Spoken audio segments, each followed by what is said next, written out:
జాగ్రత్తగా గమనించండి. అవుట్లైన్స్ ఇస్తాను, అర్థం అవ్వవాళ్ళకు కూడా అర్థమైపోతుంది ఎలాగా వ్రాయబడింది ఏంటి అనేది ఈ దినం మనం తెలుసుకుందాం. ఎజ్రా గ్రంథం తీద్దాం ప్రియులారా. 393వ పేజీ, 393వ పేజీ. మీరు బైబిల్ ఉంటే దయతో తెరవండి. నాకు సెల్ ఫోన్ ఉన్నా అప్పుడప్పుడు బైబిల్ చదువుతాను, కానీ నాకు ఒక బైబిల్ ఉంది. ఆ బైబిల్ చూడకపోతే మనశ్శాంతి ఉండదు. ఎందుకంటే అనేక టిక్కులు పెడతాను, అందులో రాసుకుంటాను. చాలా ఆనందంగా ఉంటుంది. ఆ బైబిల్ నా హృదయానికి ఎంతో వాక్యం ఆదరణ ఇస్తుంది. కానీ ఈ సెల్ ఫోన్ వలన ఏదో చూస్తాం కానీ అండర్లైన్కి వాటికి అంత పెద్ద పనికిరాదు. కాబట్టి ఈ గ్రంథం ప్రతి ఒక్కరూ కొనుక్కోవాలి. ఈ ఎజ్రా గ్రంథము 1వ అధ్యాయం 1వ వచనం. పారసీక దేశపు రాజైన కోరేషు ఏలుబడిలో మొదటి సంవత్సరం మందు ఇర్మియా ద్వారా పలకబడిన తన వాక్యంను నెరవేర్చుటకై యెహోవా వ్రాయబడి ఉన్నది. ఏంటి దీని పూర్వ వృత్తాంతం? జాగ్రత్తగా ప్రతి బిడ్డల గ్రంథాలు అర్థం చేసుకుంటే ఎంత హ్యాపీగా ఉంటుందో, ఎంత పసందుగా ఉంటుందో. ఈ యొక్క ఇజ్రాయేలీలు చేయకూడని పాపాలు చేశారు. విగ్రహారాధన, అన్యాచారాలు, భయంకరంగా ఇతర స్త్రీలను పెళ్లి చేసుకుంటాం, విగ్రహ అర్పితమైన ఆచారాలన్నీ తెచ్చేసుకుంటారు. ఈ దినాల్లో కూడా క్రైస్తవులుగా లేరు. క్రైస్తవుల కంటే అన్యులే మంచిది అనిపిస్తుంది. పెళ్ళి వచ్చేటప్పటికి ఎక్కడ లేని అన్యాచారాలు వచ్చేస్తాయి. అలాగ మనం చాలా జాగ్రత్తగా ఉండాలి. దేవుడు ఏం చేస్తాడంటే, ఏమయ్యా నా ఆజ్ఞలు మీరిపోయారని ఇర్మియా ఆ ఆలయం ద్వారబంధం దగ్గర నిలబడి వాళ్ళు హెచ్చరించి, లేకపోతే చెర పంపించేస్తానంటాడు. పాపం 13 సంవత్సరాల వయసు ఇర్మియా. తల్లి గర్భంలోనే దేవుడు ఆయన్ని ఎన్నుకుంటాడు. చాలామంది మీలో తల్లి గర్భంలో ఎన్నుకున్నవారు ఉంటారు. వారు దేవుడి మాట వినాలి, దేవుడి చిత్తం చేయాలి. నన్నును తల్లి గర్భంలో ఎన్నుకున్నానని చెప్పాడు. ఎందుకంటే నా తల్లి ప్రార్థన చేసే ఆ విధానం లేదు హిందూ పూజలు. కానీ ఇటువంటి సందర్భంలో కుటుంబంలో ఆఖరిగా పుట్టినవాడిని నన్ను చూశాడు. నిన్ను కూడా అలాగే ఇర్మియా నిలబెట్టి వెళ్ళు, ఆ యెరూషలేము సొలొమోను ఆలయం దగ్గర నిలబడి చెప్పన్నాడు. చెప్తే ఒక్కడ వినలేదండి, రక్షణ పొందలేదు. పొందకపోతే దేవుడు నెబుకద్నెజరుని లేపాడు శత్రువుని. వెళ్ళు, వాళ్ళందరినీ నీవు బానిసలుగా తెచ్చుకోమంటే వెంటనే వచ్చి ఆలయాన్ని చిందరవందర చేసి పునాదులు పగలగొట్టి బంగారపు రేకులతో ఉన్నటువంటి ఆలయాన్ని దోచుకొని పోతారు. ఇది నెబుకద్నెజరు అని మీరు కొడితే గూగుల్లో మీకు హిస్టరీ వచ్చేస్తుంది. ఇదేమి కథలు కాదు, అనగనగా ఒక రాజు అని రాసింది కాదు, హిస్టరీ. మీరు కావాలితే చూసుకోండి, నేను చెప్పే రాజులు. ఆఖరికి అతను దోచుకొని వెళ్ళిపోతాడు. వెళ్ళిపోతే దేవుడు అంటాడు 70 సంవత్సరాలు మీకు శిక్ష విధిస్తున్నానని.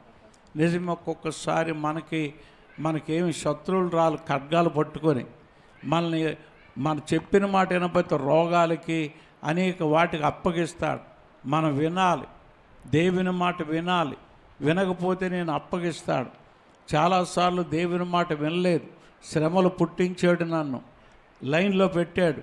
మన జీవితంలో ఇది నేర్చుకోవాలి.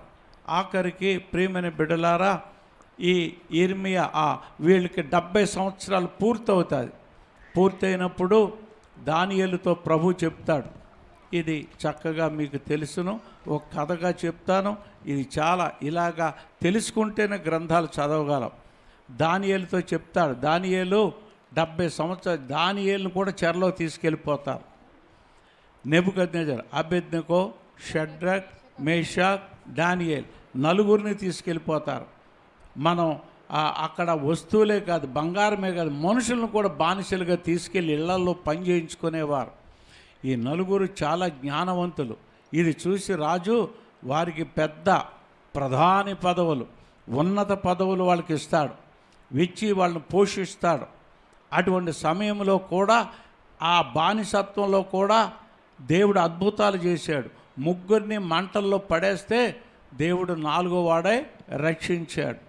ఒక్కొక్కసారి దేవుడు మన శ్రమకు అప్పగిస్తాడు, ఆ బాధలకు అప్పగిస్తాడు, ఆ ట్యాబ్లెట్ దొరకని రోగాలకు అప్పగిస్తాడు. కానీ దేవుడు స్వస్థపరుస్తాడు. ఎప్పుడంటే ప్రభా మమ్మల్ని క్షమించవా అన్నప్పుడు జాలిగల తండ్రి, కృపగల తండ్రి ఆ చెరలో కూడా అద్భుతాలు చేస్తాడు. చేసిన తర్వాత దానియేలుతో చెప్తాడు, దానియేలు 70 సంవత్సరాలు పూర్తయినవి వీళ్ళ కొరకు అని చెప్పినప్పుడు అతను ఉపవాసం ఉండి ప్రార్థన చేస్తాడు. 9వ అధ్యాయం, దానియేలు 9వ అధ్యాయం రాసుకోండి. అప్పుడు ప్రార్థన చేస్తాడు. అందులో ఎంత అమోఘమైన ప్రార్థన అంటే ప్రతి బిడ్డ ప్రార్థన ప్రకారం చేస్తే ధన్యులు అవుతారు. మీరు ఆ యొక్క దానియేలు గ్రంథము 9వ అధ్యాయము మొదటి నుంచి చివరి వరకు చదవండి. ఎంత తగ్గించుకుంటాడంటే ఏ అవిధేయత, ఏ విధమైన అతిక్రమం లేకపోయినప్పటికీ ఇది నా పాపముగా ఎంచయ్యా, నా దోషముగా ఎంచయ్యా అని ప్రార్థన చేస్తాడు. చేస్తే చెర నుండి విడుదల ఇస్తాడు దేవుడు. ఎవరితో మాట్లాడతాడో కోరేషు రాజుతో మాట్లాడతాడు. ఇప్పుడు కనెక్షన్ సరిపోద్ది మీకు. కోరేషు రాజుతో మాట్లాడతాడు. కాబట్టి ఈ కోరేషు రాజు వెంటనే దేవుడు అతనికి ప్రత్యక్షమై, అబ్బాయ్ నా బిడ్డల చెర పూర్తయిందయ్యా, వాళ్ళని విడుదల చేయంటాడు. ప్రియమైన బిడ్డలారా, మన బాధలు కొంతకాలం ఉంటాయి, భయపడకండి. ఆ బాధలో ప్రార్థన చేయాలి. కొందరు అది చేయరు. షడ్రక్ గారు మీరు చేసుకోండి అంటారు, ఫోన్ చేస్తారు, నేను చేస్తుంటాను, ఆయన చేయడు. నేను చేస్తుంటాను. ఒక ఆయన ఇంజనీర్ గారు, మా బంధువు, ఆ పెద్ద సూపర్నెంట్ ఇంజనీర్ ఆయన, షడ్రక్ గారు రండి అంటే ఒకసారి ఎప్పుడో ఇంటికి వెళ్ళాను. ఇంటికి వెళ్ళి, అయ్యా నా పిల్లలు నా మాట వింటలేదయ్యా, మీరు ప్రార్థన చేయాలి, కుర్రోళ్ళను కూడా పట్టుకెళ్ళి మీరు కొంచెం నడిపించండి అయ్యా, నడిపించండి బ్రదర్ అని కోరాడు. కోరితే అలాగే అని వాళ్ళ కుర్రోళ్ళ కొరకు ప్రయాసపడేవాడిని, ఎవరే బాబు రండిరా బాబు, రండిరా బాబు అని. ఒకసారి వచ్చేవారు, ఒకసారి వచ్చేవారు కాదు. ఒకరోజు సడన్గా ఇంటికి వెళ్ళాను. ఆయన కలర్ టీవీలో సినిమాలు చూస్తున్నాడు తండ్రి. ఆయనేమో సినిమాలు చూస్తాడు, నేనేమో ఉపవాసం ఉండి ఇక్కడ ప్రభా కనికరించమని చేయాలి. ఆయనేమో గార్లు బూర్లు తింటాడు శనివారం, నేనేమో కడుపు మార్చుకుని ఇక్కడ ప్రార్థించాలి. అలాంటి తల్లిదండ్రులు ఎంతమంది ఉన్నారు? నువ్వు ఉండొద్దా ఉపవాసం? సేవకుడైనా సేవకుడు మట్టికి అతని కొరకు ఉపవాసం ఉండాలి, ఆయన మట్టుకు ఉండడు. ప్రియమైన బిడ్డలారా, వీరు జీవితంలో ఈ దానియేలు అలాగా ప్రార్థించినప్పుడు కోరేషు కనబడి, కోరేషు ద్వారా దేవుడు విడుదలిస్తాడు. అదే ఇక్కడ రాయబడి ఉన్నది. కోరేషు మనస్సును ప్రేరేపించగా అప్పుడు ఏం చేస్తాడంటే చూడండి, 2వ అధ్యాయం 2వ వచనం నేనే చదువుతాను. యెరూషలేమునకు యూదా దేశమునకు తమ పట్టణమునకు పోవునట్లుగా సెలవు పొంది జెరుబ్బాబెలు, ఆ మాట అండర్లైన్ చేయండి, జెరుబ్బాబెలు. ఈ కథ మీకు అర్థం అవ్వాలి, చాలా కష్టం. అబ్బో ఎన్నోసార్లు చదివితే కానీ నాకు లైన్ దొరికింది కాదు. అంటే ఇంతకుముందు ధ్యానించిందే మరలా ఇవాళ చూసుకున్నాను. జెరుబ్బాబెలు అండర్లైన్ చేయండి. అప్పుడు జెరుబ్బాబెలుని పిలిచి, అబ్బాయ్ నీ బిడ్డలకి నాకు దేవుడు దర్శించాడయ్యా, నీ బిడ్డలను తీసుకుపోయి దేవదేవుని యొక్క యెహోవాకు మందిరం కట్టండి. చూడండి 1వ అధ్యాయం 2వ వచనం, రాజు మాట్లాడుతున్న మాట, పారశేక దేశపు రాజైన కోరేషు ఆజ్ఞాపించినదేమనగా, ఆకాశమందలి దేవుడైన యెహోవా లోకముందున్న సకల జనములను నా వశము చేసి, ఆకాశమందు దేవుడు లోకములుండే సకల జనులను నా వశం చేసేసాడయా. అప్పుడు పారసీక సామ్రాజ్యం భారతదేశము కూడా ఏలుబడి చేసింది. ప్రియమైన బిడ్డలారా, ఇక్కడ మనం చూస్తే నా వశం చేశాడయ్యా, దేవుడు చేశాడు కానీ నేను రాజునయ్యాను. ఎంత చక్కగా ఒప్పుకుంటున్నాడు. మరి నీవు నిజంగా నీకు ఇచ్చేదన్నీ కూడా దేవుడే ఇచ్చాడు. ఏది కూడా నాది అని అనకూడదట, నేను అని అనకూడదట. దేవుడు ఇచ్చాడు. ఈ మోటార్ సైకిల్ దేవుడు ఇచ్చాడు నాకు, కాబట్టి వాడుకుంటున్నాను. ఈ ఇల్లు దేవుడిచ్చాడు. అంతేగాని నాది నేను అనేది అనకూడదు. నేను అని ఎప్పుడు అనాలట? నేను పాపిని, అక్కడే వాడాలి. మిగతా సమయంలో నాది నేను అని అహంకారం ఉండకూడదు. కాబట్టి ప్రియమైన ఈ అన్యరాజు చెప్తున్నాడు, ఆ ప్రభువు నాకు ఇచ్చాడయ్యా. ఆఖరి జెరుబ్బాబెలుని పిలిచి, జెరుబ్బాబెలు వీళ్ళందరినీ నీవు తీసుకెళ్ళి ఆలయం కట్టండి, పునాది వేయండి అనేటప్పటికీ 3వ అధ్యాయము 1వ వచనము, 7వ నెలలో ఇశ్రాయేలు తమ తమ పట్టణములకు వచ్చిన తర్వాత జనులు ఏక మనసు గలవారై యెరూషలేమునకు కూడి, వారందరూ ఏక మనసుతో బలిపీఠం కట్టారు. నిజమే, మనలో ఏకాత్మ ఉండాలి. మనం ఈ యొక్క కూటాలకి కూటాల్లో వెళ్ళబోతున్నాం. ఏకాత్మ ఏక హృదయం. బిడ్డలకి ఎంతోమంది వాల్ పోస్టర్లు కరపత్రాలు పంచడానికి ఉదయకాలం వెళ్ళారు. ఏకాత్మ ఏక హృదయం, ఒకే మాట, ఏ విధమైన సనుగుడు మనలో ఉండకూడదు. కానీ జెరుబ్బాబెలు ఆయనకు ఆజ్ఞాపించిన తర్వాత వాళ్ళు చేసినటువంటి ఆ ఏక మనసు ఎంతో ముఖ్యమైనది. 3వ అధ్యాయము 2వ వచనము, 3వ అధ్యాయము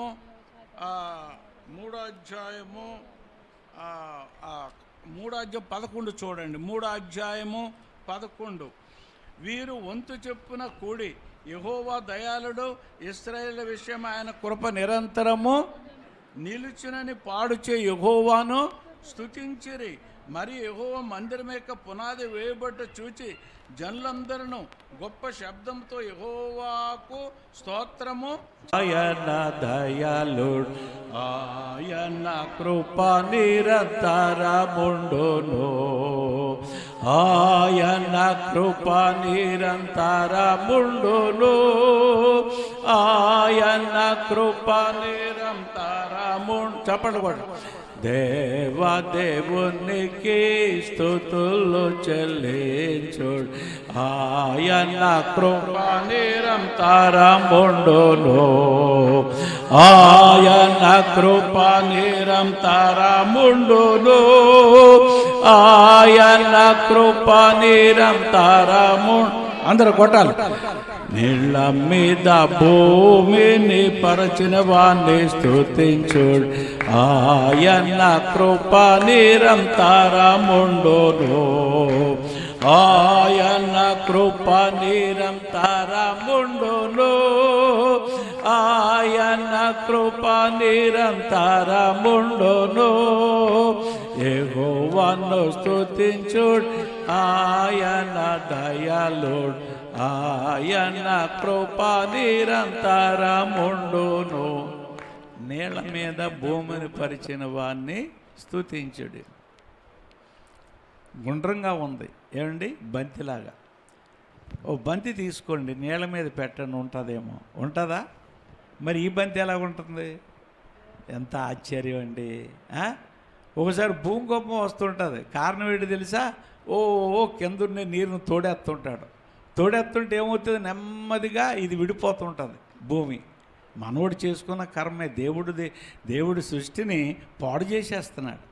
నిజమే, మన పాపాలే దేవుని సృష్టిని పాడు చేస్తున్నాయి. నువ్వు సిగరెట్టు ఉఫ్ఫని ఊతావు. ఏంటి మా కడుపు దేవేసేది నాకు. ఏంటి మొన్న 3 రోజుల క్రితమే ఎప్పుడో, ఏంట్రా బాబు అని 100 అడుగుల దూరాన్ని ఉండే ఒక వ్యక్తి చుట్ట వేలుతుండే, అది నా కడుపులోకి వచ్చేస్తుంది. 100 అడుగుల దూరం ఉన్నాడు. ఇది ఏమవుతుంది? నా పొట్టే కాదు, సృష్టి కూడా పాడైపోతుంది. ఓజోన్ పొర అనేది నాశనం అయిపోతుంది. మన ఏసీలు ఓజోన్ పొరను కొడుతున్నాయి, మన వంట ఓజోన్ పొరను కొడుతున్నాయి.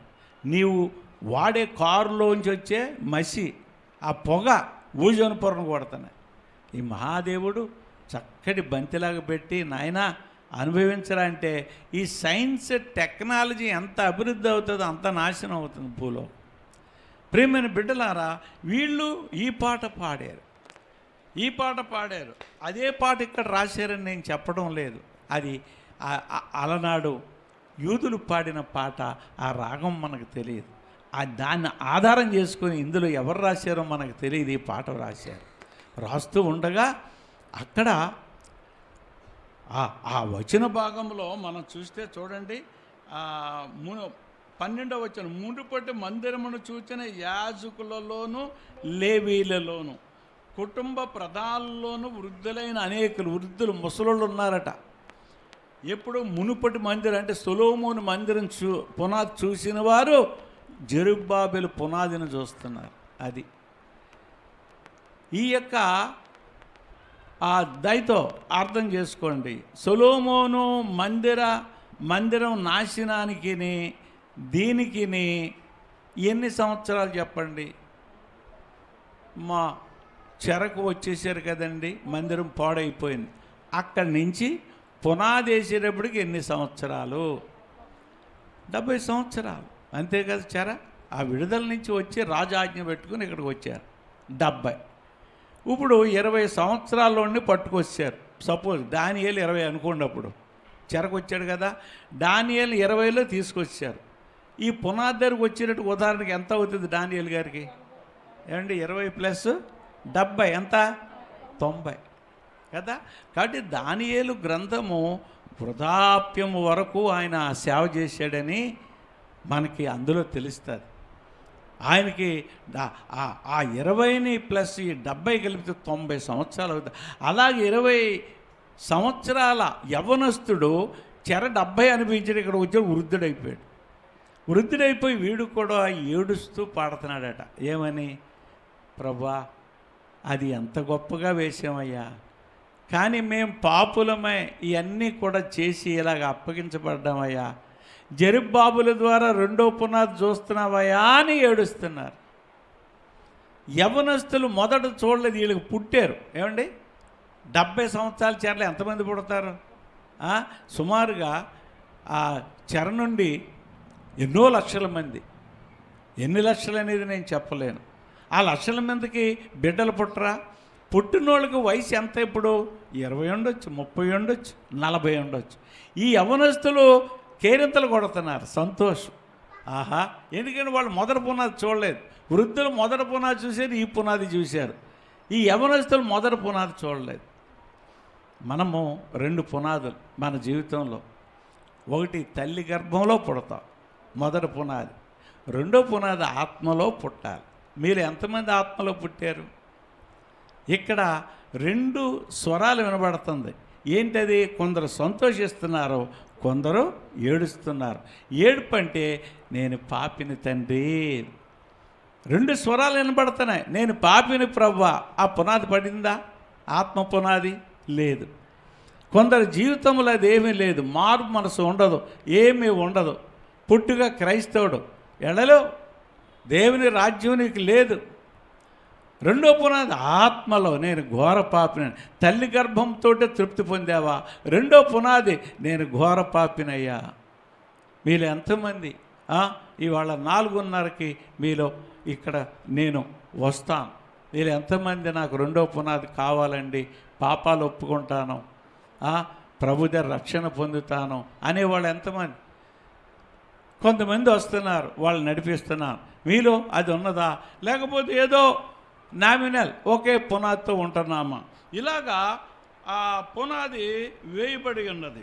తర్వాత మనం చూస్తే ప్రియమైన బిడ్డలారా, 4వ అధ్యాయం 1వ వచనం, అంతటా యోధా వంశస్థులను బెన్యామీలను విరోధులైన వారు, విరోధులు లేచారు.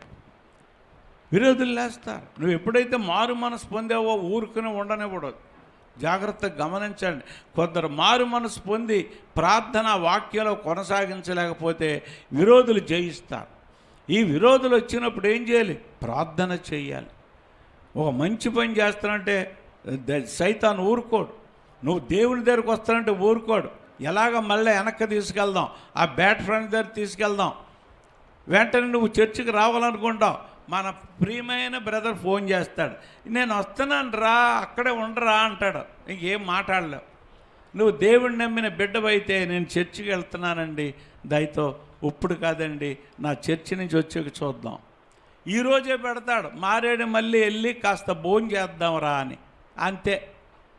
విరోధులు ఎక్కువ అవుతారు పునాదేసిన తర్వాత మనం చూస్తే ఆ విరోధుల్లో నుంచి దేవుడు 4:24 చూడండి.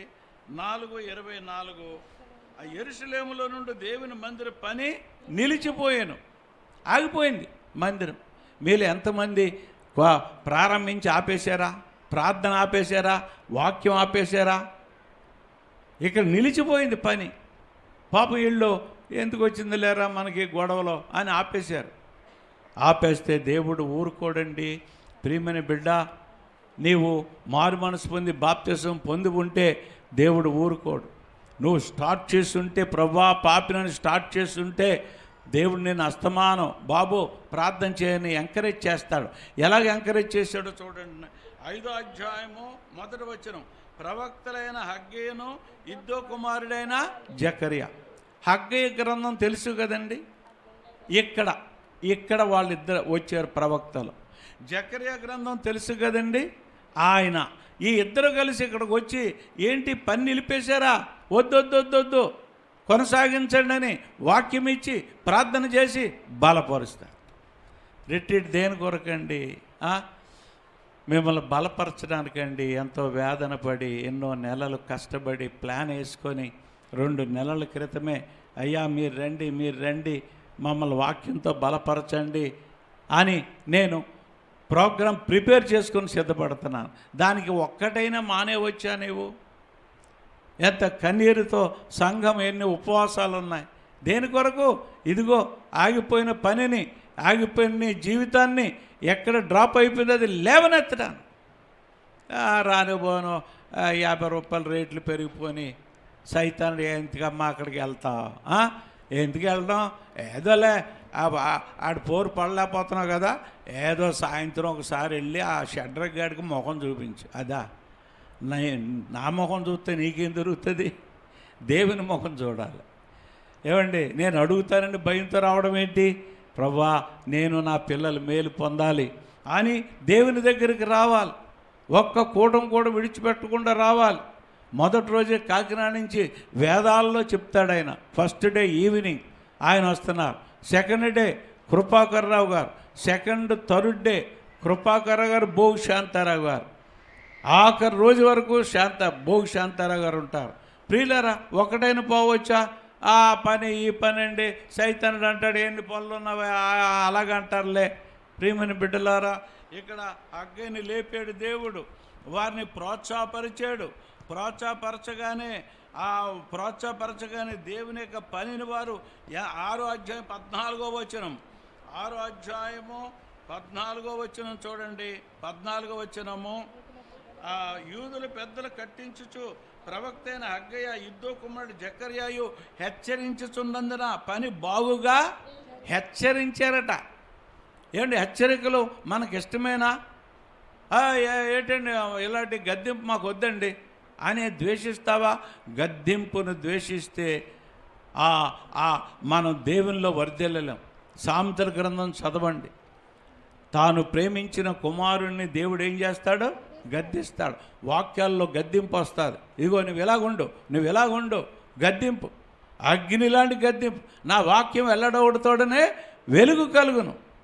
కాబట్టి వెలుగు కలుగుతుంది ఆ గద్దింపుకి. నిజమే తండ్రి, నాయన నన్ను క్షమించనుకుంటే రివైవ్ అయిపోతాం. కాబట్టి గద్దించారు. గద్దిస్తే అక్కడ చూడండి, ఈ ప్రకారం ఇశ్రాయేలు దేవుని ఆజ్ఞను అనుసరించి వారు కట్టడం మొదలుపెట్టారు. కోరెష్, దర్యావేష్, అర్తహషస్థాన పారసీక రాజు దేశపు రాజు ఆజ్ఞ ప్రకారం ఆ పని సమాప్తం చేసేసారు.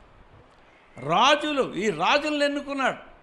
వెళ్ళి మాట్లాడాడు, నా బిడ్డలు కడుతున్నారు, ఆపడానికి వీలు లేదు. ఒక రాజు ఆపేస్తాడు పని. ఇంకో రాజు వచ్చి ఏంటి ఎందుకు పని ఆగిపోయింది అంటే, అయ్యా ఇలాగా కోరేష్ అని ఆయన అనుమతి ఇచ్చాడు, కానీ పని కొంతకాలం చేసి ఆపేశారు, శత్రువులు ఎక్కువయ్యి ఈ విధంగా చేశారంటే అప్పుడు దర్యావేషు వెరిఫై చేస్తాడు నిజమా కాదా అని. ఏంటి జీవోలు ఉంటాయి కదా, మనకేమైనా అవసరానికి ఏమండి పలానా జీవో ప్రకారంగా నాకు ఇంత డబ్బు రావాలండి, ఇవ్వటం లేదంటే ఆ జీవో 10-20 సంవత్సరాలు వెనకదైన తిరగేస్తారు. కానీ కోరేషు ఇచ్చిన ఆజ్ఞ జీవో దర్యావేష్ తిరగేస్తాడు. అందులో దొరుకుతుంది ఏమనంటే, వీళ్ళు కట్టడానికి అనుమతి ఇచ్చాను, ఇది ఆపడానికి వీలు లేదని దొరుకుతుంది జీవో. దొరకగానే వెంటనే పని ప్రారంభించి సమాప్తం చేసేస్తారు. ఆఖరికి వాళ్ళని ఆటంకపరిచే రాజు చనిపోతాడు. నీకు విరోధంగా నిరూపించబడే ఆయుధము వర్ధెలదు. నేను ముందుకు సాగనివ్వడు సైతాను, ముందుకు సాగనివ్వడు, వెళ్ళనివ్వడు, భక్తి చేయనివ్వడు, రోగాలు బాధలు పెడతాడు. ధైర్యంగా ఉండు, దేవుడు నేను బలపరుస్తున్నాడు, దేవుడు నిన్ను ఆశీర్వదిస్తున్నాడు. ఆఖరికి ప్రియులారు సమాప్తం చేశారు. కాబట్టి ఎజ్రా ఈ గ్రంథంలో వెళ్ళి మొదటి పునాది అయిపోయింది. ఇప్పుడు 7వ అధ్యాయం మొదటి వచనం ఇంకొక మహాభక్తుడు ఎంటర్ అయ్యాడు ఇక్కడ. ఇందాక మిమ్మల్ని అండర్లైన్ చేయండి అన్న జెరుబ్బాబెలు. ఇప్పటి వరకు జెరుబ్బాబెలు గురించి చదువుకున్నాం. 2వ అధ్యాయం 2వ వచనంలో అక్కడ జెరుబ్బాబెలు ప్రారంభమై 6 ఎండింగ్ వరకు అతను పునాది వేసి తన పని ముగిస్తాడు.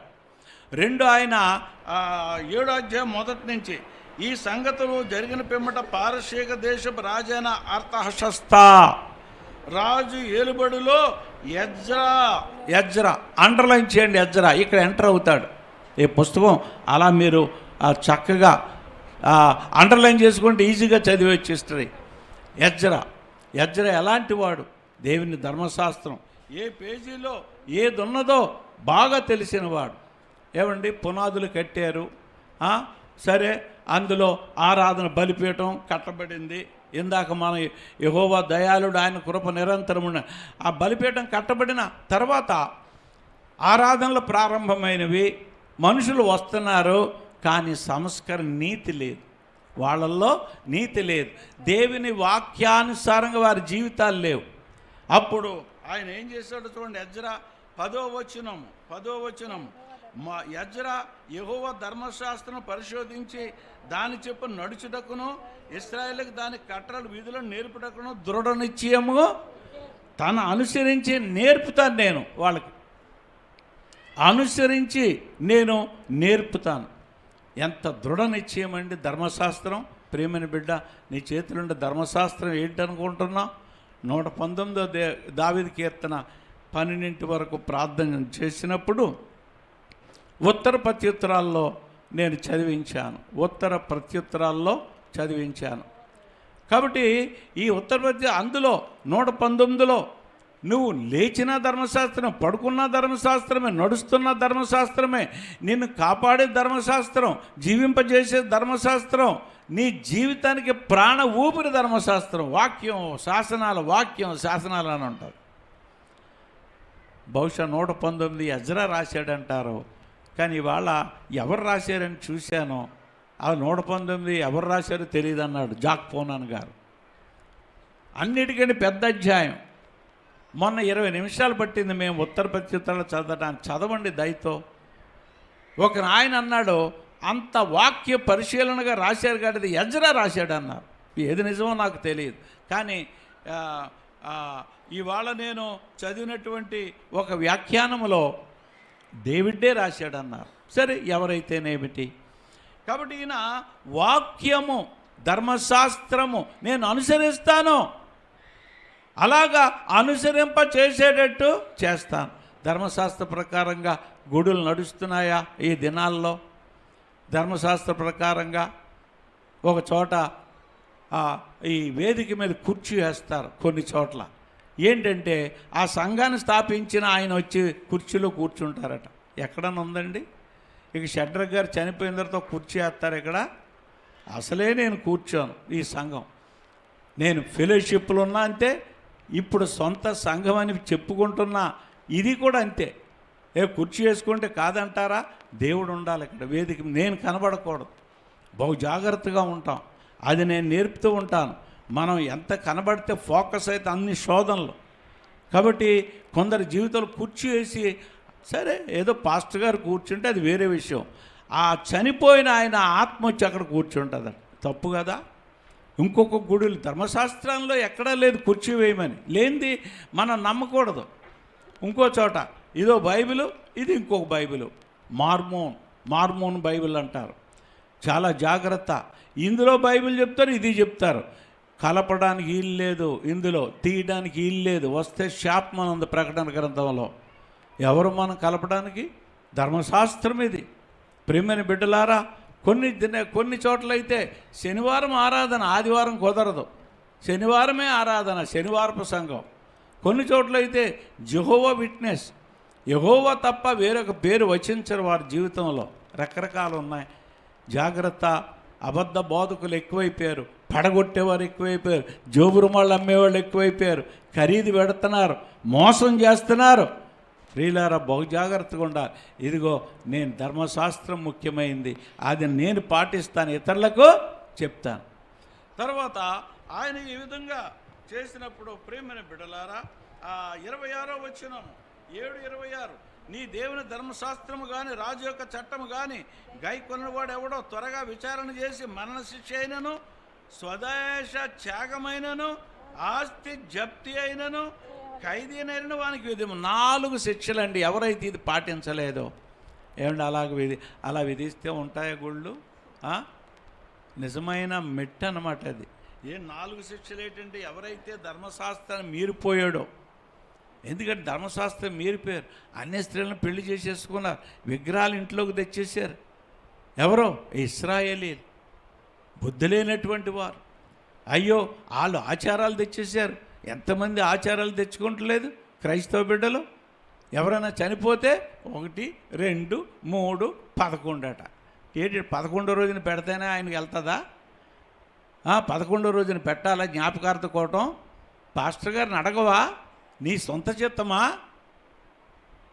మనుశాస్త్రాన్ని ఆచరించే వారి దగ్గరికి వెళ్తావా? దేవుని ధర్మశాస్త్రం వదిలేసావు, మనుశాస్త్రం దగ్గరికి వెళ్తున్నావు, వారి దగ్గరికి వెళుతున్నావు. ఎంత విచారం. ఒక చోటకి వెళ్ళినప్పుడు జ్ఞాపకార్థ కూటం అంటే మామూలుగా వెళ్ళి వాక్యం చెప్పడమే కదా అనుకున్నాం. ఏంటంటే ఇప్పుడే వస్తారండి అంటున్నారు. ఇప్పుడే వస్తారు ఏంటిది? నాకు తర్వాత తెలిసింది, సమాధి దగ్గరికి వెళ్ళిపోయారు. ఏది? వండిన పదార్థాలు పట్టుకుని ఎవడో లోన ఉన్నవాడు బయటకు వచ్చి తింటాడట. ఎక్కడనుందా? ఏమిటండి ఇవన్నీ? అన్నీ తెచ్చేసుకున్నారు. ఎలా పాటిస్తున్నావు? నువ్వు క్రైస్తవ బిడ్డవేనా? దేవుని కొరకు అరే ఈయన ఆచారాల నుంచి వచ్చాం. మా అమ్మమ్మ గారు చనిపోయారు, ఆమె బంగారు మురుగులు ఉండేవి, ఏదో పెద్ద పేరు, అనేకులు వెంబడించారు. సరే పెద్ద కర్మ వచ్చింది, కర్మ అంటాం మేము, పెద్ద కర్మ వచ్చిన ఆమెకి ఇష్టమైన అన్ని దేంట్లో ఈ యొక్క కావిడి మీద పెట్టారు. ఒక దాంట్లోనేమో ఆమెకి ఇష్టమైన భోజనం, కూర, ఒక కావిడిలో ఏవేవో పెట్టారు.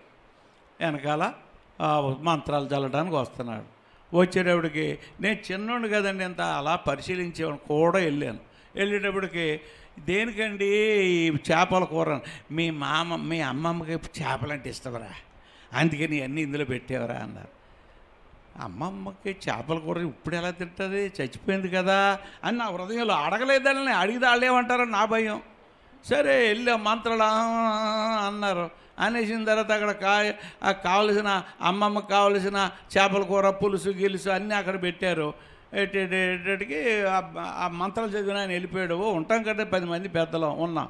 ఒకటి కాకి వచ్చింది. రే వెంకటేశ్వరరావు, అదిగో మీ అమ్మమ్మ వచ్చింది అన్నాడు. ఎవరిని? కాకిని.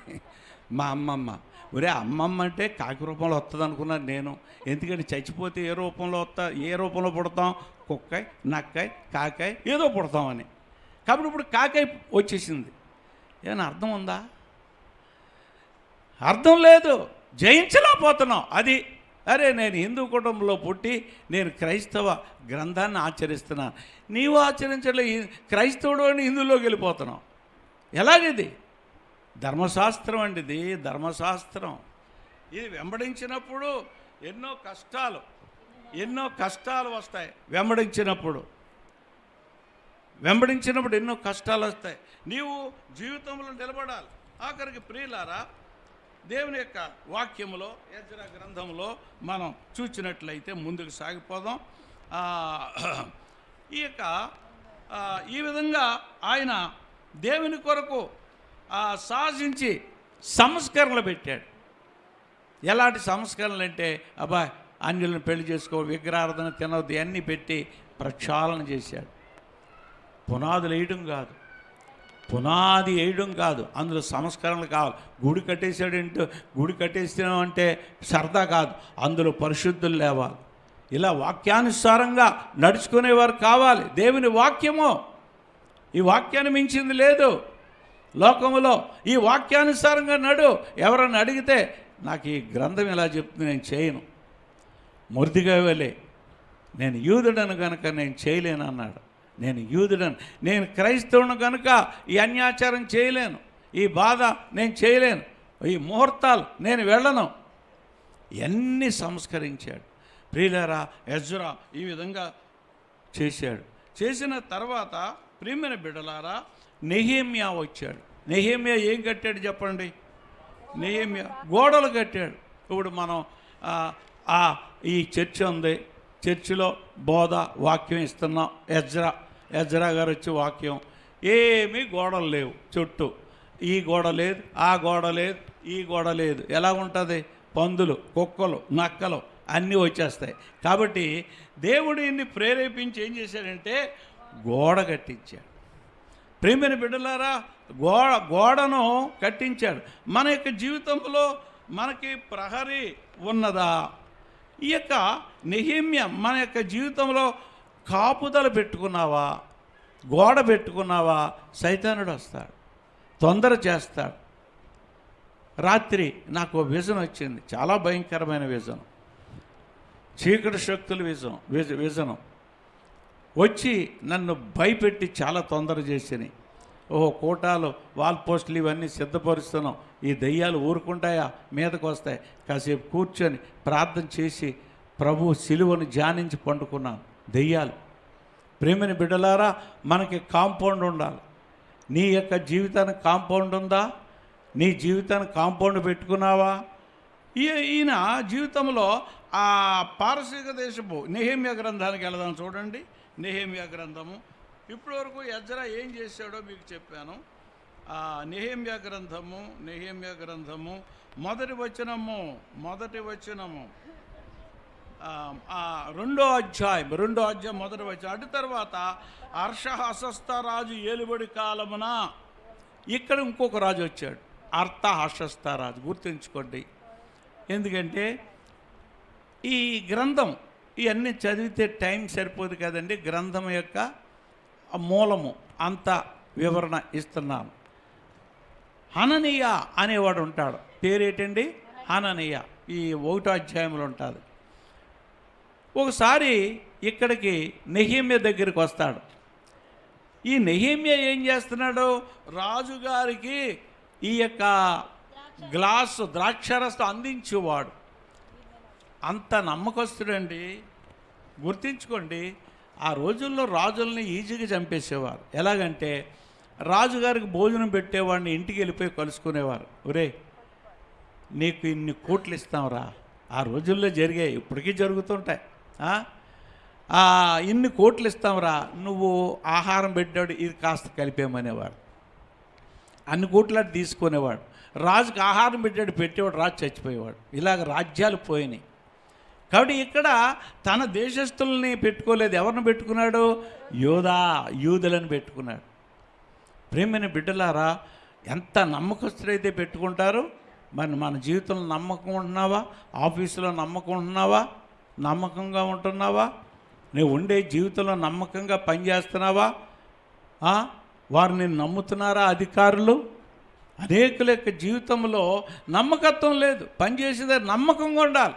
వాడి దగ్గర కరెక్ట్గా తీసుకోవాలి, అన్యాయంగా తీసుకోకూడదు. జాగ్రత్త, అన్యాయంగా తీసుకున్నది అది ఎంత మాత్రం నిలబడదు. మోసం, తాపీ పని చేసేవాడిని ఒకడిని చూశాను, పచ్చి మోసం. అరే, అన్న పని చేయలేదు, 4 కడిసిపోయాడు. ఏమంటాం? ఇంకా మన మనస్సాక్షి పాడైపోదు. అలాగ ఉండొచ్చా? 5:30, 6 వరకు మీ టైం ఉంటుంది, దాని ప్రకారం చేయాలి. ఒక కుర్రవాడిని నేను చూశాను. ఏమండి మీకు ఎలక్ట్రీషియన్ కావాలన్నారు, పలానా ఆయన పిలుచుకోండి అన్నారు. ఏదో ఇంట్లో ఏదో 1 year బ్యాక్ అనేది. అతడు అన్యుడు. ఫోన్ చేశాను. ఏమన్నాడు తెలుసా? సార్, ఇవాళ మధ్యాహ్నం వరకు నాకు పనేనండి. కాబట్టి మధ్యాహ్నం పలానా చోట మళ్ళీ 3ంటికి ఒకరికి అపాయింట్మెంట్ ఇచ్చానండి, అది ముగించాలండి. ముగించిన తర్వాత 6కో ఎప్పుడో ఫోన్ చేసి వస్తానాడు. కరెక్ట్గా 6కి వచ్చాడండి. ఏమంటే నమ్మకత్వం ఉందా? అన్యుల్లో ఉన్నది మనోళ్ళు ఉందా? ఇగో వచ్చేస్తున్నానంటాం, ఇదిగో అదిగో అంటాం. ఉండకూడదు. మనం చెప్పాలి యథార్థత. సార్ ఈ పని మీద ఉన్నానండి, ఇది పలానా టైంకి అయిపోద్ది మీకు. ఒకవేళ నువ్వు రాలేదనుక ఆ టైంకి, సార్ నేను రావడం కొంచెం ఇంకా అరగంట ఉంది, కొంచెం దయతో అని చెప్పాలి. నమ్మకత్వం, పనిలో నమ్మకత్వం ఉండాలి, ఇంట్లో నమ్మకత్వం ఉండాలి, భార్య దగ్గర భర్త దగ్గర నమ్మకత్వం ఉండాలి, పిల్లలు నమ్మకంగా ఉండాలి. ఈ దినాల్లో ఏరి నమ్మకత్వం. కాబట్టి ఈయన యూదుని ఎన్నుకున్నాడు, పరాయి దేశస్తుడిని ఎన్నుకున్నాడు, బానిసని ఎన్నుకున్నాడు. ప్రేమైన బిడ్డలారా, వాళ్ళు తీసుకొని రాబడ్డారు వేరే దేశానికి. ఎన్నుకున్న తర్వాత విచారంగా ఉన్నాడు, చాలా హ్యాపీ. రాణి రాజు కూర్చుంటే ఈయన పిలిచేవారు. సాధారణంగా రాణి ఉంటే ఎవరిని రానివ్వరు. నెహెమ్యా అంటే ఎంత ఇష్టం అంటే రాజుకి, రాణి తన కూర్చుండగా ఇద్దరు రా నెహెమ్యా అని పిలిచారు. అంత చనువు, అంత నమ్మకం. ఒక రోజున విచారంగా ఉన్నాడు. ఈ గ్రంథం చదవండి దయతో. అదో 4 పేజీలు, ఇదో 4 పేజీలు చదివేయండి, అండర్లైన్ చేయండి. ఏంటి విచారంగా ఉన్నామంటే, అయ్యా అనని అనేవాడు మా బంధువు వచ్చాడండి మా యెరూషలేము నుండి. యెరూషలేము గుమ్మాలన్నీ కాల్చబడ్డాయి, దహించబడ్డాయి. నేను ఆ పూర్వీకులది విని నేను ఏడుస్తున్నానయ్యా. ఇది ఎందుకంటే రాజు అడిగితే కానీ చెప్పలేదు, ఏడుస్తున్నాడు, ప్రార్థన చేస్తున్నాడు. ఎందుకు? యెరూషలేము గుమ్మలు కాలిపోయినవి, నేను వెళ్ళి కట్టాలి. అది ఆయన వేదన. నేను వెళ్ళి కట్టాలంటే రాజుగారు అనుమతి ఇవ్వాలి. రాజుగారికి వెళ్ళి లీవ్ లెటర్ పెడితే ఇచ్చే విషయం కాదు. ఎందుకంటే ఆ స్థానాన్ని ఎవడు భర్తీ చేయలేడు, ఇంకొకడు వచ్చి చేయలేడు, చంపేస్తాడేమో రాజుని. ఇటువంటి కష్టాలు. ఏంటి అలా విచారంగా ఉన్న ముఖ వికారం అంటే, అయ్యా ఇది పరిస్థితి, గోడలన్నీ పడిపోయినవి, నా పితరుల సమాధులన్నీ నాశనం అయిపోయినాయి అంటే, అయితే నువ్వు వెళతావా? అయ్యా మీరు సెలవిస్తే వెళతానండి అంటే, అప్పుడు రాజుగారు సెలవిస్తారు. ఆయన ఎన్ని నెలలు ప్రార్థన చేశాడు? 4 నెలలు. 4 నెలలు ఉపవాసం ఉండని ఉంటుంది అక్కడ. భోజనం మాని పడిపోయినాయి మా పితరులు. మరి నీ హృదయం పడిపోలేదా? పాపంలో పడిపోలేదా? దాని గురించి కన్నీరుందా? నరకానికి వెళ్ళిపోతావు నువ్వు, వెళ్ళకూడదు. జిఎఫ్లో ఉండేవాడు ప్రతి ఒక్కడు ఇక్కడ కళ్ళు మూస్తే అక్కడ తెరవాలి, నేను నువ్వు సహా. అది నా వేదన. ప్రియులారా, ఇది మీకు అర్థం కావట్లేదు. ఒక అమ్మాయి ఎంబీబీఎస్ చదువుతుంది. అమ్మాయి రక్షణ పొందంటే ఏదో పొందుతానులేండి అనేది. ఆమెకి 10th ముందు నుంచే సువార్తే వినబడతాం. ఎంబీబీఎస్ థర్డ్ ఇయర్ అనుకుంటా. అప్పుడు పిక్చర్ చూపించారు ఇలాంటి తెర మీద కూటాల్లో. నరకంలో వేదన, అగ్ని ఆరదు, పురుగు చావదు. ఆ పళ్ళాలతో పొడుస్తుంటే, ఆ దెయ్యాలు పొడుస్తుంటే ఆ అరుపులు చూసి, ప్రభా నేను ఆ లోకానికి వెళ్ళి కెవ్వుని ఏడ్చి ఆ రాత్రే మారు మనసు పోయి. ఇది మీకు చూపిస్తే బాగుండు. దేవుడు మీకు దర్శనం అడగను పోను, ఏమన్నా నరకం ఎలా ఉంటుందని అడగండి. అది చూస్తే బాగుంటుంది. అగ్ని ఆరదు, పురుగు చావదు. అందుకని రక్షణ పొందాలి. ఏదో నేను నాకు ఇల్లు లేక, డబ్బులు లేక, లేకపోతే మా ఓళ్ళు ఆదరణ లేక ఈ ప్రభుని నేను అంగీకరించలేదు. నేను బయటకు వచ్చిన తర్వాత వాళ్ళు ఈ ప్రభుని నమ్మేనని నన్ను ద్వేషించారు. తాటేకింట్లో ఉన్నాను.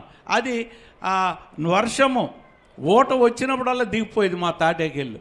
మా అక్కాళ్ళు వచ్చారు, ఎందుకురా నీకు ఒక పోర్షన్ ఇచ్చాం కదా అందులోకి వచ్చారు. మంచి ఇల్లు, పెంకుటిల్లు. ఆ మెయిన్ రోడ్ ప్రక్కన ధవళేశ్వరం, వెళ్ళిపోవచ్చు కదా. ప్రభు అన్నాడు వెళ్ళొద్దు, ఇందులోనే ఉండు అన్నాడు. కష్టాలు పడ్డాం. లేక కాదు ప్రభు నమ్మింది, డబ్బు లేక కాదు, బంగారం లేక కాదు, ఆస్తి లేక కాదు, పరలోకం కావాలి నాకు. ఇది ఉందా? లేదు. భూలోకంలో ఏవో ఉన్నాయి, కానీ పరలోకంలో ఏది? ఒక అతను అన్నాడట, ఇగో తూర్పుని చూసావా, అవన్నీ కూడా నాయే తోటలు. ఈ యొక్క పడమర చూసావా, ఫ్యాక్టరీలన్నీ నావే. ఇగో ఈ 4 దిక్కులు ఎన్నున్నాయి అన్నీ వివరించాడట. అప్పుడు పాస్టర్ గారు అన్నారట, మరి 4 దిక్కులు అన్నీ ఉన్నాయండి, మీకు బాగుంది, 5వ దిక్కు ఏమైనా ఉందా అని. 5వ దిక్కు ఎక్కడ అన్నాడట. అదిగో పరలోకరాజు 5వ దిక్కు. ఇక్కడ ఉండకపోతే అన్నీ వేస్టే. ఎందుకు వచ్చింది మనకి? అది సంపాదించిన తర్వాత దీని కొరకు ప్రయాసపోని, ప్రభు చిత్తమైతే చెయ్యి. ఆయన రాజ్యం నీతి మొదట వెతుకు, అప్పుడు అవన్నీ మీకు అనుగ్రహించబడును. ఆయన రాజ్యము నీతి వెతుకు, ఆఖరికి ప్రియమైన బిడ్డలారా, ఈ యొక్క మీరు జాగ్రత్తగా నేను చెప్పినటువంటి మాటలను బట్టి మొదట జెరుబ్బాబెలు వచ్చాడు. మళ్ళీ రిపీట్ చేసి మూలకి వెళ్ళిపోతాను. ఈయన వచ్చి పునాది వేసిన 60 సంవత్సరాలకి ఎవరు రాలా. జెరుబ్బాబెలు వచ్చిన 60 సంవత్సరాలకి ఎవరు రాలా. ఆ 60 సంవత్సరంలో అర్థహషస్త రాజు ఎజ్రాను పంపించాడు సంస్కరణలకి. మళ్ళీ ఎజ్రా వచ్చాడు, అన్నీ చేశాడు. 90 ఏళ్ళ వరకు ఎవరు రాలా. ఈ 90 ఏళ్ళు అయిన తర్వాత ఆ నెహెమ్యాను పంపించాడు. ప్రియులారా, ఎప్పుడు ఎలాగుంటుందో తెలియదు. 1 సంవత్సరం 2 సంవత్సరాలు కోటాలే లేవు. దేవుడు ఎందుకో మనకు తరుణం ఇస్తున్నాడు. ఈ డేట్ 2 నెలల క్రితం ఫిక్స్ అయినప్పటికీ ఆ భయం వేసింది నాకు. ఎందుకంటే కరోనా ఫిబ్రవరిలో ఎక్కువైపోద్ది అన్నారు. ఎక్కువైతే ఇంకా పెట్టలేం, జూమ్లో పెడదాం అనుకున్నాం. కానీ దేవుడు తరుణం ఇచ్చాడు. పోగొట్టుకుందామా మనం? మళ్ళీ ఎంతకాలానికి ఇస్తాడు? బతుకుతామా మనం? కాబట్టి ప్రియమైన బిడ్డలారా, ఆఖరికి నెహెమ్యా గోడలు కడుతుండగా చాలా బాధలు అనుభవిస్తాడు, చాలా కష్టాలు అనుభవిస్తాడు. అనుభవించిన తర్వాత ఎజ్రా నెహెమ్యా ఏకమవుతారు. ఇది గమనించండి. చూడండి, రిఫరెన్స్ చదవమ్మా. ఈ రిఫరెన్స్ 8వ అధ్యాయం, నెహెమ్యా 8వ అధ్యాయం 9వ వచనం చదవమ్మా. అందరూ అండర్లైన్ చేసుకోండి. జనులందరూ ఏకమైనటువంటి రిఫరెన్స్ అది. జనులందరూ ధర్మశాస్త్ర గ్రంథపు మాటలు విని 7వ మొదలు పెట్టగా అధికారి అయిన నెహెమ్యాయు యాజకుడు శాస్త్రీయునగు ఎజ్రాయును జనులకు బోధించు లేవీయులను మీరు దుఃఖపడవద్దు, ఏడవవద్దు. ఈ దినము మీ దేవుడైన యెహోవాకు ప్రతిష్ఠిత దినమని జనులతో చెప్పిరి. ప్రతిష్ఠ దినమయ్యా, మీరు ఏడవద్దయ్యా. ప్రతిష్ఠ దినము, మీరు ఏడవద్దు. ఎందుకు ఏడుస్తున్నారు? దేవుని వాక్యము విని కన్నీళ్లు కారుస్తూ, అయ్యో 6వ వచనం చదువుతాను. ఎజ్రా మహాదేవుడని యెహోవాను స్తుతింపగా జనులందరూ తమ చేతులెత్తి ఆమేన్ ఆమేన్ అని పలుకుచు నేలకు ముఖములను వంచుకొని యెహోవాకు నమస్కరించరే. ఎజ్రా ఇద్దరు ఏకమైపోయారు. ఒక ఆయన గోడలు కట్టేవాడు, ఒక ఆయన సంస్కరణ. ఇద్దరు ఏకాత్మతో చెప్పేటడికి గొళ్ళున ఏడుస్తున్నారు. ఏకాత్మ. ప్రియమైన బిడ్డలారా, మనకి ఏ పని ఇచ్చారో పని నమ్మకంగా చేయడం, ఏకాత్మ, ఆత్మను తీసుకురావడం, అనేకులను ప్రభు దగ్గరికి తేవడం. మీరు సిద్ధపడండి. మీరే కాదు, ఇతరులను కూడా ఉజ్జీవింప చేయండి. ఈ విధంగా వాళ్ళు గొళ్ళున ఏడుస్తున్నారు. ఏడుస్తుండేటప్పుడు ఓదారుస్తున్నాడు. 10వ వచనములో, మరి అతడు వారితో ఇట్లనెను, పదండి, క్రొవ్విన మాంసం భక్షించండి, మధురమైన దాని పానము చేయడి. ఇది వరకు తమ కొరకు ఏమీ సిద్ధము చేసుకొనని వారిని వంతులు పంపించుడి. ఏలయనగా ఈ దినము మన ప్రభువునకు ప్రతిష్టమాయను. మీరు దుఃఖపడకుడి, యెహోవా యందు ఆనందించడం వల్ల మీరు బలము పొందెదరు. యెహోవా యందు ఆనందించుట వలన మీరు బలము పొందెదరు. అబ్బాయి, దుఃఖించకండి, సంతోషంగా ఉండండి. మీ దేవుడు గొప్పవాడు. వాళ్ళు ఏడుస్తున్నారు. నిజమే, ఆ కన్నీరు, ఆ ఆత్మశక్తి మన సభల్లో వచ్చుగాక. మనకు దేవుడిచ్చిన వాగ్దానం GF యోవేలు 2:28, నా ఆత్మ జనులందరి మీదకి పంపిస్తాను. అంతేకాదు, మీ మీద, మీ పిల్లల మీద, యవనస్తులు, యవన స్త్రీలు, పనివారు, వృద్ధులు అందరి మీదకి పంపిస్తాను. అదే కరపత్రం యొక్క పైభాగంలో రాశాం. దేవా, మా మీదకి కురిపించిన ఆత్మనని కన్నీరు మనకి ఆ పశ్చాత్తాపం విరిగి నలిగిన ఆత్మ రావాలి. ఇలాగా ఉండేటప్పుడు ఒక వింత జరిగింది ఈ అధ్యాయంలో. 12వ అధ్యాయము 27వ వచనం చూడండి. ప్రతిష్ఠ దినం అని అక్కడ రాశాడు, మళ్ళీ ప్రతిష్ఠ దినం అంటున్నాడు. యెరూషలేము ప్రాకారమును ప్రతిష్ఠించు కాలములో, అక్కడ కూడా ప్రతిష్ఠించారు. ఆ కాలములో వారు ఆ ప్రతిష్టాచారమును స్తోత్ర గీతముతోనూ పాటలతోనూ స్వరమండల సితారా చేయి తాళములతోనూ సంతోషముగా జరిగించినట్లు లేవీలను తమ సకల స్థలములో నుండి యెరూషలేమును రప్పించడం పూనుకు. సకల స్థలాల్లో నుండి, బాబు రండిరా, ఇది ప్రతిష్ఠ దినము, మిమ్మల్ని మీరు ప్రతిష్ఠించుకోవాలి, రండి రండి రండి అని అందరినీ చుట్టుపక్కల వారిని ఆహ్వానించి. మరి ఇది ప్రతిష్ఠ దినమేనా? నువ్వు ప్రతిష్ఠించుకున్నావా? దేవా, ప్రతిష్ఠ అంటే అర్థం ఏంటంటే చూడండి, ఈ ఆవులు అవి ప్రతిష్ఠిస్తారు విగ్రహాలు. దాని మీద ఏం చేస్తారు? ముద్ర వేస్తారు. ముద్ర వేసిన దాన్ని కొట్టకూడదు, హిందువుల ఆచారం. నువ్వు కూడా దేవుడు ప్రతిష్ఠిత, పరిశుద్ధాత్మ ముద్ర వేయబడింది. ఈ ప్రతిష్ఠించబడిన వాళ్ళు అనవసరమైన వాటిల్లోకి వెళ్ళకూడదు. కాబట్టి అందరిని పిలిచారు, రండి ప్రతిష్ఠ దినం ఇది. మరి ప్రతిష్ఠించుకున్నావా? ప్రభా, నీ కొరకు జీవిస్తాను, నీవే నా దేవుడు, ఎన్ని కష్టాలు వచ్చినా నేను విడవను ప్రభువా అని అంటావా? 31వ వచనము, అటు తర్వాత నేను యూదుల ప్రధానులను ప్రాకారం మీద తోడుకొని వచ్చి స్తోత్ర గీతములు పాడువారిని 2 గొప్ప సమూహములను ఏర్పరిచితని. అందులో ఒక సమూహము కుడి ప్రక్కను పెంట గుమ్మము పైన ప్రాకారముల మీద నడిచాను. 2 భాగాలు చేశాడు ఇక్కడ. 2 భాగాలు భక్తులు చేసి, అబ్బాయి ఒక సమూహం కుడి ప్రక్క వెళ్ళండి, ఒక సమూహం ఇటువైపు వెళ్ళండి అని పంపాడు. పంపి అక్కడ గొప్ప పాట పాడారు. ఆ పాట 147వ దావీదు కీర్తన. యెహోవా దయాళుడు పాట ఎలాగొచ్చిందో మనం పాడాం. ఈ 147వ దావీదు కీర్తన యెహోవాను స్తుతించుడి అని ప్రారంభించి ఆఖరణ కూడా స్తుతించండి అని, అందులో యెరూషలేము కట్టువాడు ఆయనని, గుండె చెదరని వారిని బాగు చేయవాడని, దీనులకు అండ ఆయనేని, గుర్రముల నరుల బలమందైన ఆనందించడని, ఇలాంటి మాటలతో అది రాయబడి ఉన్నది. 147 దావీదు కీర్తన పాడింది ఈ గోడల మీదే. 2 ట్రూపులు క్వైర్ అంటామే, 2 ట్రూపులు ఒక వైపు గోడ మీద ఎలాగా, ఎంత వెడల్పు గోడ, ఒక 2 లారీలు వెళ్ళే వెడల్పు గోడ. ఇలా కొందరిని పంపాడు, క్వైర్గా పాడారు. దేవునికి స్తోత్రము. క్యాషియో వాయిస్తే బాగుండు డాని బాబు, క్యాషియో. మంచిది మనమందరము స్తుతి గానము చేయుట. ప్యాట్స్ వాయించండి చాలు, ప్యాట్స్ వాయించండి. మళ్ళీ దేవునికి స్తోత్రము గానము చేయుటయే మంచిది మనమందరము స్తుతి గానము చేయుటయే మంచిది. యెరూషలేము యెహోవాను కట్టుచున్నవాడని, యెరూషలేము యెహోవా చప్పట్లు కొట్టు కట్టుచున్నవాడని,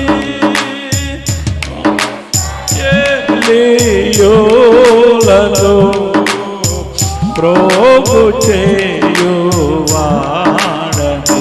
దేవునికి స్తోత్రము గానము చేయుటయే మంచిది మనమందరము స్తుతి గానము చేయుటయే మంచిది.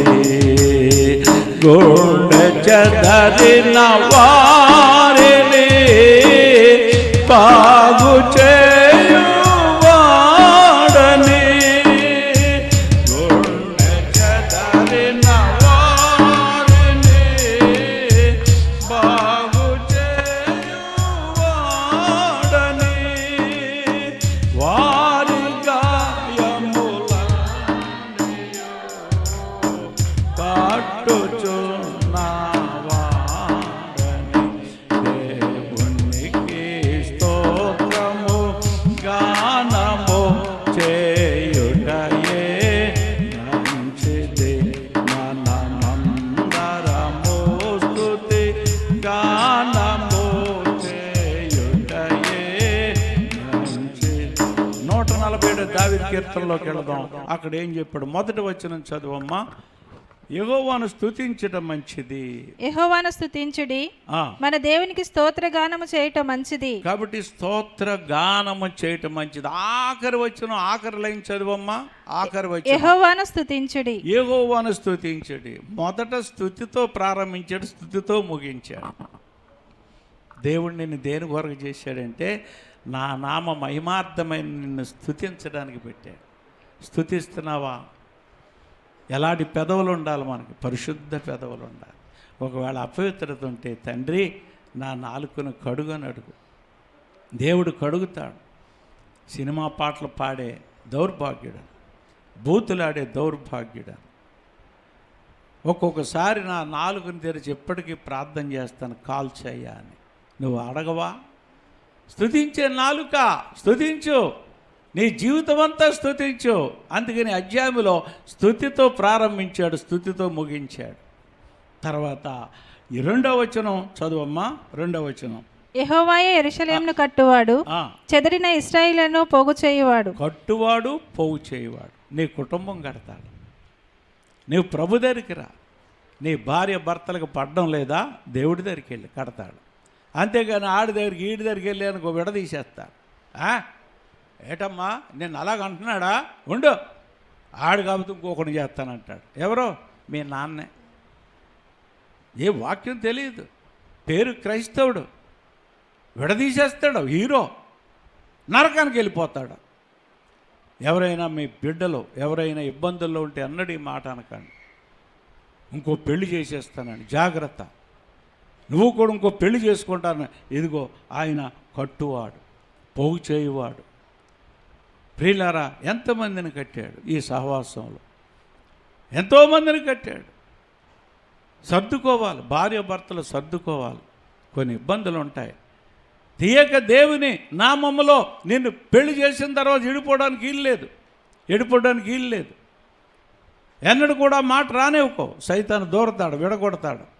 ప్రభువా నేను కట్టబడాలి, నా భార్య నేను కట్టబడాలి, ఇదే ఉండాలి. కానీ నువ్వు అనవసరంగా వచ్చావు, నాకు నీ వలన ఇలాగ అయిపోయాననే మాట వాడొద్దు.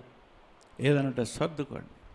తర్వాత 3వ వచనం చదువమ్మా. గుండె చెదిరిన వారిని ఆయన బాగు చేయువాడు, గుండె చెదిరిన వారిని బాగు చేయవాడు. ఎన్నిసార్లు గుండె చెదిరిపోదు? ఆర్థిక సమస్యలు, గుండె చెదిరిపోదు. లక్షలు పోతాయి, గుండె చెదిరిపోద్ది. ఎలాగా? ఇది బాగు చేస్తాడు. గుండె చెదరిన వారిని ఆయన బాగు చేస్తాడు. వాళ్ళ గాయములు కడతాడు. నీ హృదయం ఉండే గాయములు కడతాడు. భయపడకు, ప్రభు దగ్గరికి వెళ్ళు, మొరబెట్టు. ఎన్నోసార్లు నా గుండె చెదిరిపోయింది, నీరైపోయింది. ఒకటే నేను చేసేది, ఒక మూలకు పోయి బైబిల్ పట్టుకొని కూర్చుంటాను, వీలైతే ఉపవాసం ఉంటాను. నాకు వాగ్దానం ఇయ్యి, ప్రామిస్ అన్నాడు. అడుగుతావా? ఏమడగో, అదేం అడగో. ప్రభు దగ్గరికి వెళ్ళు, బైబిల్ పట్టుకొని మూలకెళ్ళు, చాపేయో, కృషించిపోతావు అంతే. గ్రంథం ఏంటనుకున్నా 119 దావీదు కీర్తన చదవండి. గ్రంథం మించింది లేదు, వాక్యం మించింది లేదు. ఆదరిస్తుంది, బలపరుస్తుంది, స్థిరపరుస్తుంది, వాగ్దానం ఇస్తుంది. దేవుడు మాట్లాడతాడు. ఆ గ్రంథం ఎప్పుడైనా చదివితే కదా. కొందరు పుస్తకాలు చూస్తుంటాను, బైబిల్ తీసి ఒక్క అండర్లైన్ ఉండదు. అంటే అర్థం ఏంటండి? ఎప్పుడు సోమరిపోతా అనమాట ఆ మనిషి. అండర్లైన్ ఉండదు, గ్రంథం ఉండదు. అందుకనే దేవుడు గుండె చెదరిన వారిని బాగు చేసి ఆ వాగ్దానం దగ్గరికి వెళ్ళాం, దేవుడు బాగు చేస్తాడు. ఎన్నోసార్లు నాకు గుండె చెదరిపోయింది. నేను తాటెక్కింట్లో ఉండేవాళ్ళం, పడిపోయింది 1968 అనుకుంటా, 86 వరదలకి. అన్నిళ్ళు బాగున్నాయి మా చుట్టూనే, నాదే కరిగిపోయిన కరిగిపోయినట్టు ఏటి మట్టి గోళ్ళ కదండి. ఏడ్చాను దేవుడిని. అప్పుడు అశోక్ డాజ్ దగ్గర చిన్న తాటాక మందిరం, అందులో ఏడ్చాను. ప్రభు అన్నాడు, నీలాంజనములతో నీ కట్టడలు కడతాను, నీలములతో నీ పునాదులు వేస్తాను. అంతే, బైబిల్ మూసేసాను. వాగ్దానం దొరికింది. నా భార్య చిన్న బంగారం ఉంటే తాగడబెట్టాను 3000కి. ఒక 10x10 గది వేసాం. ఇప్పుడు ఉన్నది 10x10 మొదటి గది. అంతే ఉంది నా స్తోమత. 10 ఇయర్స్కి అన్ని గదులు కట్టాను. దశవర్ష ప్రణాళిక అంటారు మా వాళ్ళు. దశవర్షం ఒక 6 నెలలు గడేస్తారు కొందరు. నేను అలా కాదు, 10 సంవత్సరాలు మా శాలరీ అందుకుంటాం, ఒక ఇంటికి తేవడం, కట్టుకోవడం విశ్వాస జీవితం. మీ చందాల మీద ఆధారపడే జీవితం కాదు ప్రియులారా, ఆ దేవునిది. ఎన్నడూ మేము ముట్టుకోం, మా ఇంటికి రావు ఆ సంచులు. దేవుడు 10 సంవత్సరాలు కట్టాం, ఎంత చక్కగా ఉంది నా ఇల్లు, ఎంత చక్కగా ఉంది. దేవుడు కృప.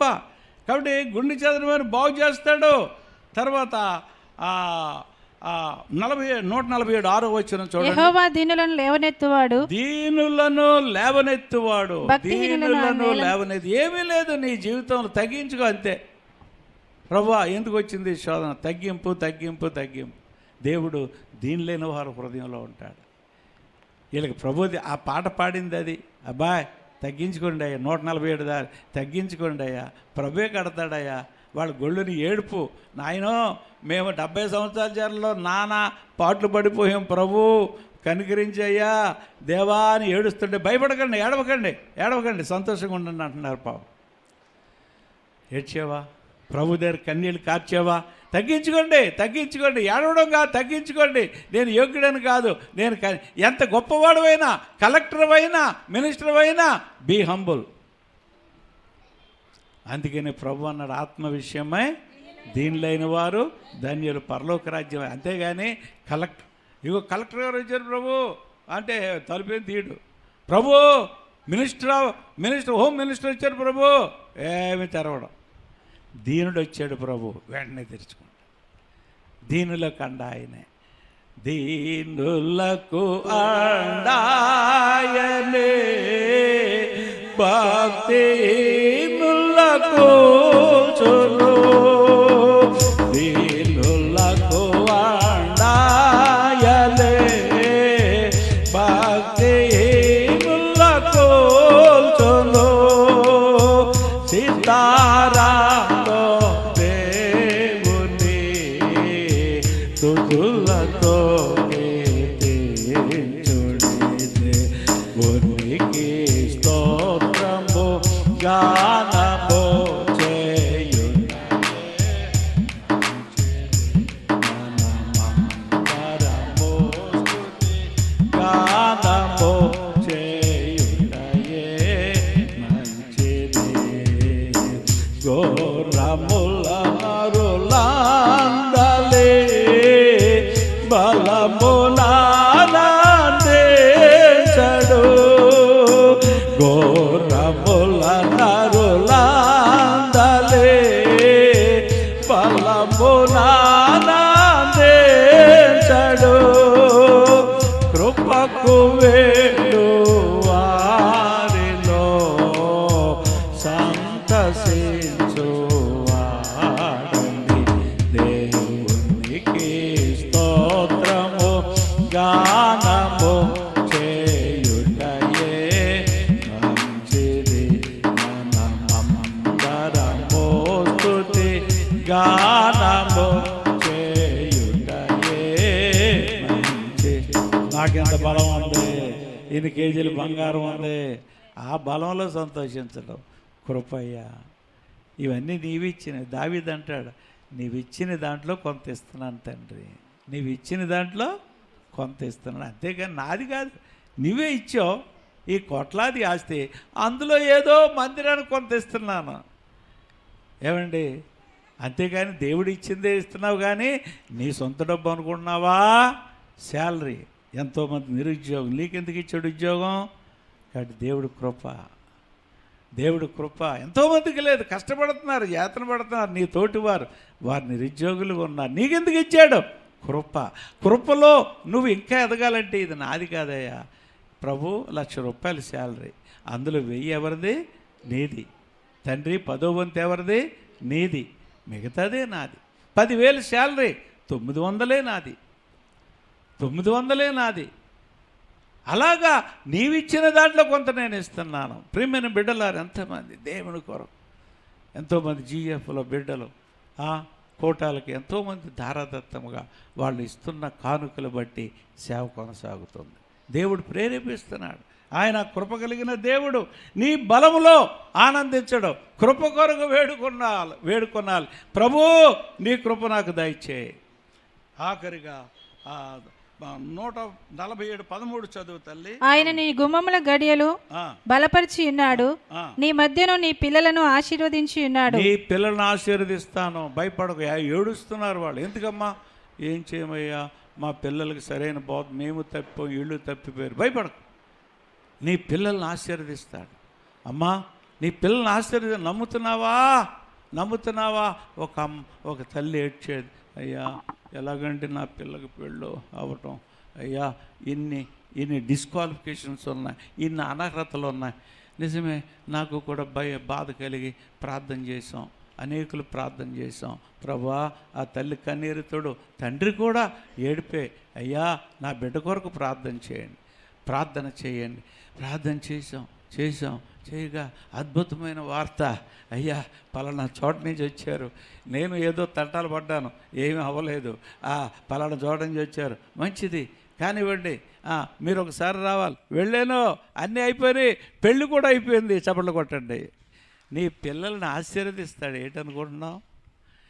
నీ పిల్లలు పళ్ళొంకర నలుపండి, బాబో ఈ జుట్టు లేదండి నా పిల్లకి, ఏం అక్కర్లేదు, ఒకటే దీనురాలవై స్తుతించి ప్రార్థించి.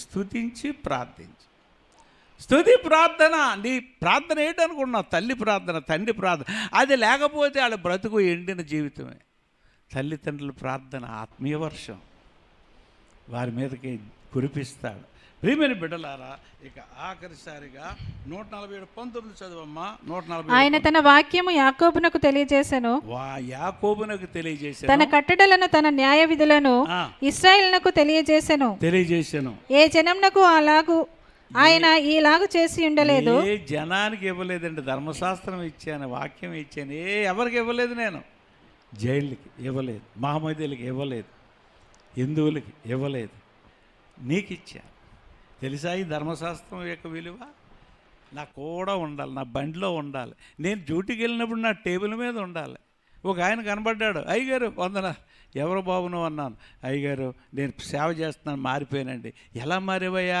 అయ్యా మీరు టేబుల్ మీద ధైర్యంగా పెట్టి ఇక్కడ పెట్టేవారు, ఇక్కడ నేను పనిచేసి ఆఫీసులో చేతి ఇదేంటిది హిందువుడు ఆయన పెడుతున్నాడు, సిగ్గులేదు నాకని ఇంటికెళ్ళి ఏడ్చి పశ్చాత్తాపడి మారు మనసు పొంది బైబిల్ని నమ్మానండి.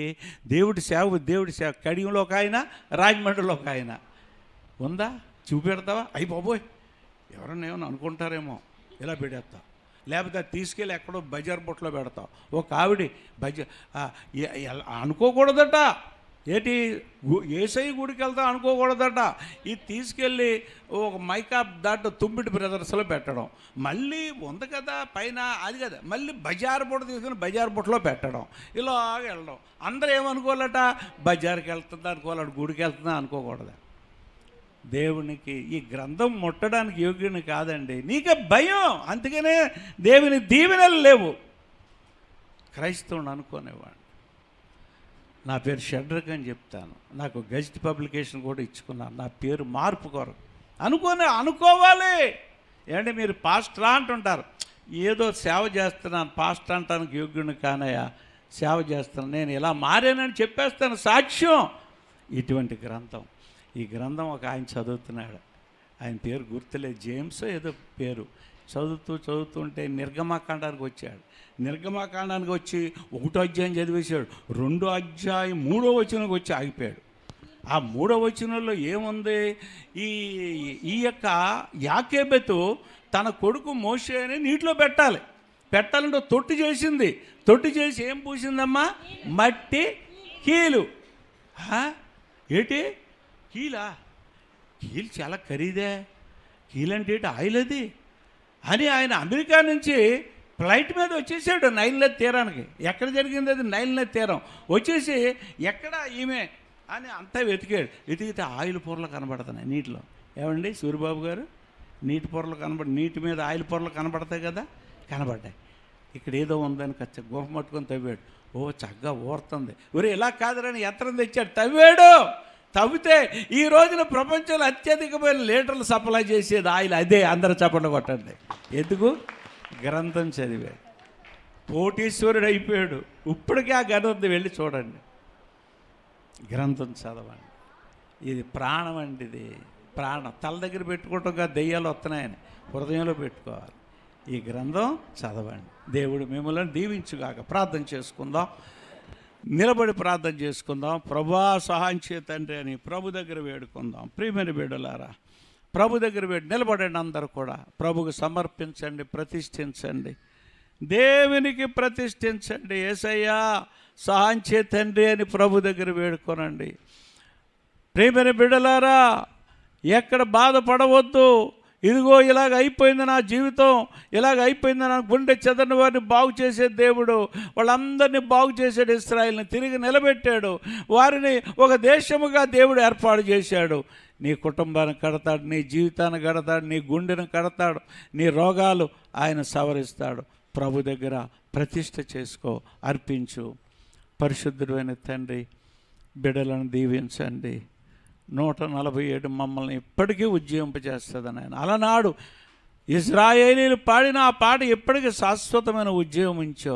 వందనాలు. ఇంకా నీ కృప మాకు దయచేయను ఆయన. యేసు నామమును బట్టి అడుగుచున్నాము తండ్రి. ఆమేన్.